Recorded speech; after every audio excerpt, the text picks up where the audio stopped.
Hello, ഇന്ന് നമ്മൾ deal ചെയ്യുന്ന topic organisation of A guidance bureau in schools. സ്കൂളുകളിൽ എങ്ങനെ നമുക്ക് ഒരു എഫക്റ്റീവ് ഗൈഡൻസ് ബ്യൂറോ ഇൻസ്റ്റാൾ ചെയ്യാം, എന്തൊക്കെ ആക്ടിവിറ്റീസ് ആണ് ഗൈഡൻസ് ബ്യൂറോയുടെ അണ്ടറിൽ വരുന്നത് തുടങ്ങിയ കാര്യങ്ങളാണ് ഈ വീഡിയോയിലൂടെ നമ്മൾ ഡിസ്കസ് ചെയ്യുന്നത്. കഴിഞ്ഞ വീഡിയോയിൽ ഓരോ സ്കൂൾ ലെവൽസിലും എന്ത് പങ്കാണ് ഗൈഡൻസ് വഹിക്കുന്നത് എന്ന് ഡിസ്ക്രൈബ് ചെയ്ത സമയത്ത് നമുക്ക് മനസ്സിലായ ഒരു കാര്യമുണ്ട്. ഒരു ഗുഡ് സ്കൂൾ എൻവയോൺമെൻറ്റിന് ഏറ്റവും അനിവാര്യമായിട്ടുള്ള ഒന്നാണ് ഒരു ഗുഡ് ഗൈഡൻസ് പ്രോഗ്രാം അവിടെ അറേഞ്ച് ചെയ്യുക എന്നത്. കുട്ടികളുടെ ലൈഫിൽ ഒരു സാറ്റിസ്ഫാക്ടറി പ്രോഗ്രസ് ഉണ്ടാവണമെങ്കിൽ തീർച്ചയായും അവർക്ക് ടീച്ചേഴ്സിൻ്റെയും മറ്റ് കണക്റ്റഡ് മെമ്പേഴ്സിൻ്റെയും ഒരു ഗൈഡൻസ് സ്കൂളിൽ അനിവാര്യമാണ്. കുട്ടികൾ തൻ്റെ ലൈഫിൻ്റെ ഏറ്റവും ക്രൂഷ്യൽ ആയിട്ടുള്ളൊരു പീരീഡ് മൊത്തം സ്പെൻഡ് ചെയ്യുന്നത് സ്കൂൾസിലാണ്. സോ അവരുടെ ലൈഫിൽ അവരുടെ പൊട്ടൻഷ്യാലിറ്റീസിനെ ഒരു ലാർജ് എക്സ്റ്റെൻറ്റിലേക്ക് കൊണ്ടുപോകാനും അതുപോലെ കരിയർ പ്ലാൻസ് അപ്രോപ്രിയേറ്റ് ആയിട്ട് എടുക്കുവാനും ഒരു സ്യൂട്ടബിൾ ഒക്യുപ്പേഷൻ തിരഞ്ഞെടുക്കാനുള്ള കാര്യങ്ങൾ ചെയ്യുവാനും അവർക്ക് ചുറ്റുമുള്ള എൻവയോൺമെൻറ്റുമായിട്ട് അഡ്ജസ്റ്റ് ചെയ്ത് പോകുവാനും ഒക്കെ ഡെഫിനറ്റായിട്ടും അവർക്ക് സ്കൂൾ തലങ്ങളിൽ ടീച്ചേഴ്സിൽ നിന്നോ മറ്റ് അതോറിറ്റീസിൽ നിന്നോ ഒരു പ്രോപ്പർ ഗൈഡൻസ് കൊടുക്കേണ്ടതായിട്ടുണ്ട്. അവിടെ parents, teachers, community members, administrators, guidance workers, സ്പെഷ്യലിസ്റ്റുകൾ അങ്ങനെ എല്ലാവരും ഒരു വലിയ പങ്ക് കുട്ടികളുടെ ഗൈഡൻസിൽ വഹിക്കുന്നുണ്ട്. സ്കൂൾ തലങ്ങളിൽ ഗൈഡൻസ് പ്രോഗ്രാം അറേഞ്ച് ചെയ്യുമ്പോൾ നമുക്ക് എന്തൊക്കെ കാര്യങ്ങളാണ് അനിവാര്യമായിട്ട് അവിടെ വേണ്ടത്? ഫസ്റ്റ് തിങ്, എല്ലാ സ്കൂളുകളിലും പ്രൊഫഷണലി ട്രെയിൻഡ് ആയിട്ടുള്ള ലീഡർഷിപ്പ് ക്വാളിറ്റിയുള്ള ഒരു ഗൈഡൻസ് മാസ്റ്റർ ഉണ്ടായിരിക്കണം. കുട്ടികളുടെ എല്ലാ നീഡ്സിനെയും സാറ്റിസ്ഫൈ ചെയ്തുകൊണ്ട് അവർക്ക് ഗൈഡൻസും കൗൺസിലിങ്ങും പ്രൊവൈഡ് ചെയ്യാനായിട്ട് ഈ ഒരു ഗൈഡൻസ് മാസ്റ്ററിന് സാധിക്കണം. അതുപോലെ ഈ ഒരു ഗൈഡൻസ് മാസ്റ്ററെ അസിസ്റ്റ് ചെയ്യാനായിട്ട് ആ സ്കൂളിൽ ഗൈഡൻസിലേക്ക് ഇൻട്രസ്റ്റഡ് ആയിട്ടുള്ള ടീച്ചേഴ്സിൻ്റെ ഒരു ഗ്രൂപ്പ് ഉണ്ടാവണം. ആ ഗ്രൂപ്പിനെ സെലക്ട് ചെയ്തിട്ടുണ്ടാവണം. അങ്ങനെ ഇത്തരത്തിലുള്ള ഒരു ഗൈഡൻസ് മാസ്റ്ററിൻ്റെയും ഒരു ഗ്രൂപ്പ് ഓഫ് ടീച്ചേഴ്സിൻ്റെയും സഹായത്തോടു കൂടി ഗൈഡൻസ് ആൻഡ് കൗൺസിലിംഗ് എന്നുള്ള ആ ഒരു കാര്യം പാരൻസിൻ്റെ ഇടയിലേക്ക് പ്രോപ്പറായിട്ട് എഫക്റ്റീവായിട്ട് ഇൻട്രൊഡ്യൂസ് ചെയ്യാൻ സാധിക്കണം. കാരണം പാരൻസിൻ്റെ സപ്പോർട്ടും കൂടി ഉണ്ടെങ്കിലേ നമുക്ക് സ്കൂൾ തലങ്ങളിൽ ഈ ഒരു ഗൈഡൻസ് കമ്മിറ്റി പ്രോഗ്രാംസിലൂടെ കുട്ടികളെ നല്ലൊരു രീതിയിൽ മുന്നോട്ട് കൊണ്ടുപോകാനായിട്ട് സാധിക്കുകയുള്ളൂ. ഓരോ സ്കൂൾസും അവരുടെ എക്കണോമിക് സ്റ്റേറ്റസിനും ബഡ്ജറ്റിനും അനുസരിച്ചിട്ടുള്ള ഒരു ഗൈഡൻസ് പ്രോഗ്രാം കുട്ടികളുടെ ടൈം ടേബിളിൽ കൊണ്ടുവരാനായിട്ട് ശ്രമിക്കണം. അതുപോലെ school administration implementation of guidance programme എന്നുള്ള കാര്യത്തെ കൂടുതൽ എൻഹാൻസ് ചെയ്യണം. ആൻഡ് കുട്ടികൾക്ക് ഗൈഡൻസ് കൊടുത്താൽ മാത്രം പോരാ, ഫ്രീക്വൻറ്റ് ഇവാലുവേഷനിലൂടെ അവരുടെ ഫോളോ അപ്പ് എടുത്തുകൊണ്ടേ ഇരിക്കണം. അതായത് നമ്മൾ കൊടുത്ത ഗൈഡൻസ് അവരിൽ എഫക്റ്റീവായിട്ട് യൂട്ടിലൈസ് ചെയ്യപ്പെട്ടോ എന്ന് നമ്മളെപ്പോഴും ചെക്ക് ചെയ്തുകൊണ്ടിരിക്കണം. അതായത് എല്ലാ സ്കൂളുകളിലും ഒരു ഗൈഡൻസ് കമ്മിറ്റി ഉണ്ടായിരിക്കണം. വളരെ സിസ്റ്റമാറ്റിക് ആയിട്ടുള്ളൊരു രീതിയിലായിരിക്കണം ആ ഗൈഡൻസ് കമ്മിറ്റി ഓർഗനൈസ് ചെയ്തിരിക്കുന്നത്. അവിടെ ഒരു മാസ്റ്റർ ഉണ്ടായിരിക്കണം, ഗൈഡൻസ് മാസ്റ്റർ ഉണ്ടായിരിക്കണം, ഒരു ടീച്ചർ ഇൻചാർജ് ഉണ്ടായിരിക്കണം. ആ ടീച്ചർ ഇൻചാർജിന് തൻ്റെ കുട്ടികൾക്ക് കൊടുക്കുന്ന ഗൈഡൻസ് പ്രോഗ്രാമിൻ്റെ സ്കോപ്പും ലിമിറ്റേഷനും എന്താണെന്ന് വളരെ വ്യക്തമായിട്ട് ഒരു ധാരണ ഉണ്ടാവണം. നമ്മൾ നേരത്തെ പറഞ്ഞ പോലെ teachers, parents, head master, councillor, career master, administrator, specialist, community members അങ്ങനെ എല്ലാവരും കൂടിയുള്ളൊരു ജോയിൻറ്റ് റെസ്പോൺസിബിലിറ്റി ആയിരിക്കണം ഓരോ സ്കൂൾസിലുമുള്ള ഗൈഡൻസ് പ്രോഗ്രാം എന്ന് പറയുന്നത്. ഇനി നമ്മൾ നോക്കുന്നത് സ്കൂൾ ഗൈഡൻസ് കമ്മിറ്റിയുടെ മേജർ കമ്പോണൻസ് എന്തൊക്കെയാണ് എന്നാണ്. 8 കമ്പോണൻസ് ആണ് നമുക്കുള്ളത്. First one, the principal or the head master.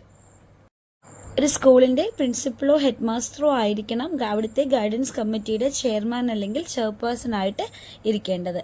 Second component, counsellor or career master. ഈ കൗൺസിലറിനെയോ കരിയർ മാസ്റ്ററിനെ നമുക്ക് ഗൈഡൻസ് ടീച്ചർ എന്നും വിളിക്കാം. സ്കൂൾ തലത്തിലെ ഗൈഡൻസ് കമ്മിറ്റിയുടെ സെക്രട്ടറി അല്ലെങ്കിൽ ഗവർണർ എന്നുള്ള പൊസിഷനാണ് ഇവർ ഹാൻഡിൽ ചെയ്യുന്നത്. ഒരു ഫുൾ ടൈം കൗൺസിലറിനെ നമുക്ക് സ്കൂളിലേക്ക് ഹയർ ചെയ്യാം. അല്ലെങ്കിൽ ഒരു ട്രെയിൻഡ് ടീച്ചറിനെ നമുക്ക് ഈ ഒരു പൊസിഷനിലേക്ക് കൊണ്ടുവരാം.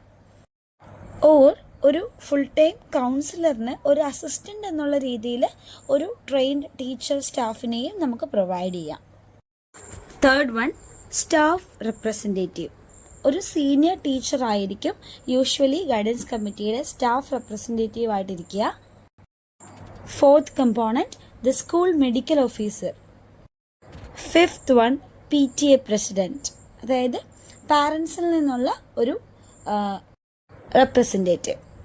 Sixth one, chairman or secretary of the managing committee of the institution. Seventh one, the physical education teacher. And finally കുറച്ച് ഡിഫറെൻറ്റ് ഫീൽഡിൽ എക്സലായിട്ട് നിൽക്കുന്ന എക്സ്പേർട്ടുകളെ നമ്മൾ സ്കൂൾ ഗൈഡൻസ് കമ്മിറ്റിയിലേക്ക് ഇൻക്ലൂഡ് ചെയ്യാറുണ്ട്. ഇനി നമ്മൾ നോക്കുന്നത് സ്കൂൾ ഗൈഡൻസ് കമ്മിറ്റിയുടെ റോൾ എന്താണ് എന്നാണ്.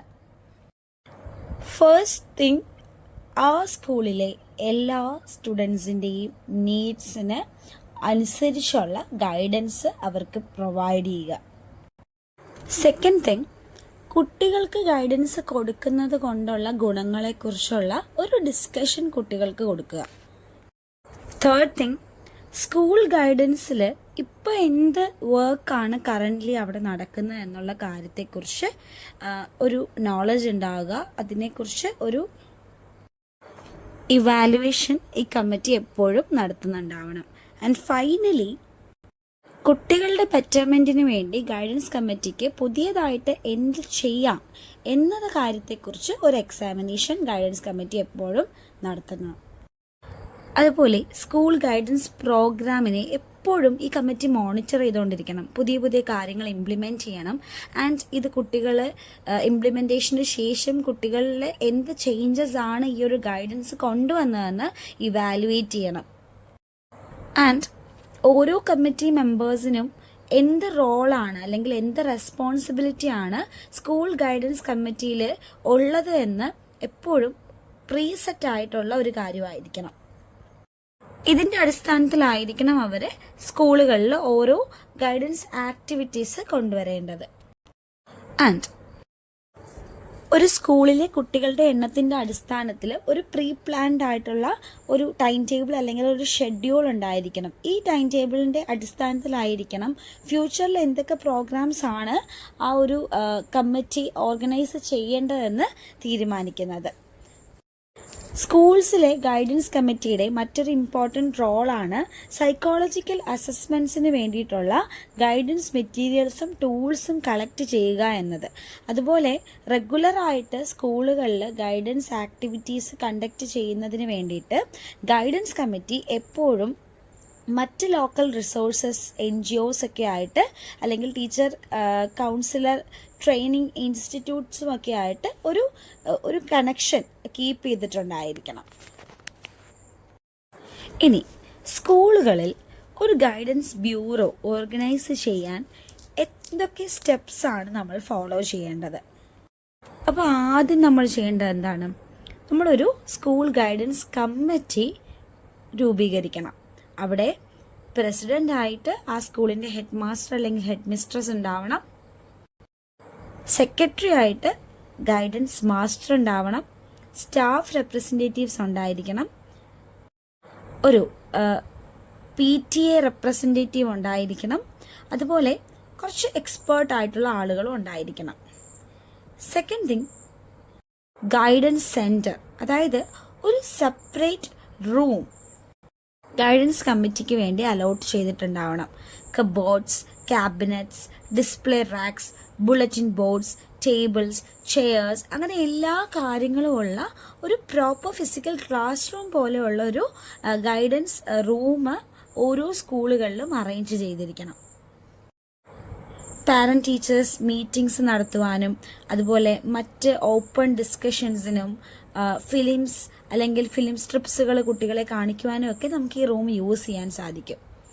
ആൻഡ് ഈ റൂമിൽ തന്നെ നമുക്ക് ഈ ഒരു ഗൈഡൻസ് മാസ്റ്ററും കുട്ടികളും അല്ലെങ്കിൽ ഗൈഡൻസ് മാസ്റ്ററും പാരൻസും തമ്മിലുള്ള ഒരു ഡിസ്കഷന് വേണ്ടിയിട്ടുള്ളൊരു പ്രൈവറ്റ് സ്പേസ് ആയിട്ട് മാറ്റുവാനും സാധിക്കും.